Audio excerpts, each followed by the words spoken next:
Hello and welcome to another episode of What's in the Pipe. I'm your host, Marissa Davis, and here with us in the studio today we have Eric Cowan, G2's technical expert on field services.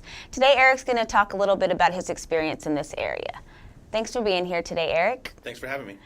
All right, let's start off with a simple question. What activities are considered field services in the pipeline industry? So field services across the pipeline industry, cover a lot of different things, from leak survey, line locate, GPS collection, GPS as-builting and mapping, as well as asset validation, and the one we see the most commonly today, which is third-party field inspection. And what do you think are the main needs and challenges for the pipeline operators in regards to those activities? So that's an excellent question, because right now there's a lot of work going on, and that work is both new construction and maintenance of existing facilities, as well as GPS validation of existing assets. So we'll cover all three of those a little bit. The GPS asset validation, the customers, the clients are kind of starting to see that they don't necessarily know exactly where all their facilities are.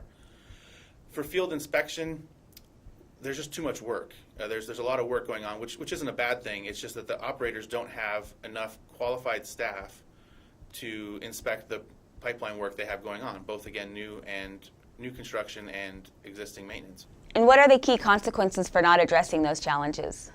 So there's a couple of key consequences here. The first being, if the asset's not being installed properly or safely, you're going to have an abundance of issues while it's being installed. And it could be, from a safety side, it could be people not doing the job correctly and causing harm to themselves, or even people passing by or local residents that are around the area of that construction. You could also have safety issues multiple years down the lines if they don't do their construction practices correctly. You also have records issues. If they're not on the job site long enough, they're not creating their records completely. You may not notice it right away. You may get the complete job package. It might be 3, 4, 6 months before you look at that package again. And then you'll find that someone didn't sign it, someone didn't do their pressure test correctly, and all that stems from not having enough people watching the job as it was being done at the time of construction.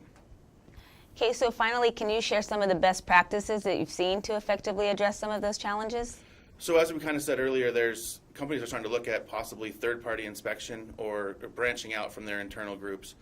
That does help a bit. It does create a third set of eyes or another group that can sit there and watch for you as your company that practice is being done, those construction activities being done. They can watch that the contractors are doing it safely, correctly, following your procedures, and doing all the work that they're supposed to be doing when they're supposed to do it. The other piece to that with in regards to the records is doing some stuff electronically, making it mobile, as we like to say, taking the clipboard out of the field.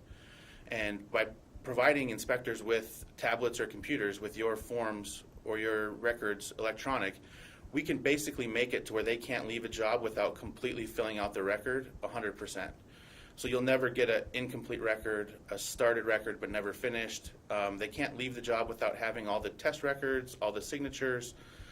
Basically it makes a complete package for every day that inspector's on the job. So, a very common phrase anymore in our industry is traceable, verifiable, and complete. When you leave that job, when that inspector's done, you will know that they're 100% TVC on their job based on the work that you're asking them to do. Thanks for coming in today, Eric. Thank you. It was my pleasure. And that's all the time we have for today. If you haven't already done so, subscribe to our YouTube channel and join our LinkedIn group to continue the conversation. Until next time, keep it flowing. It's under control.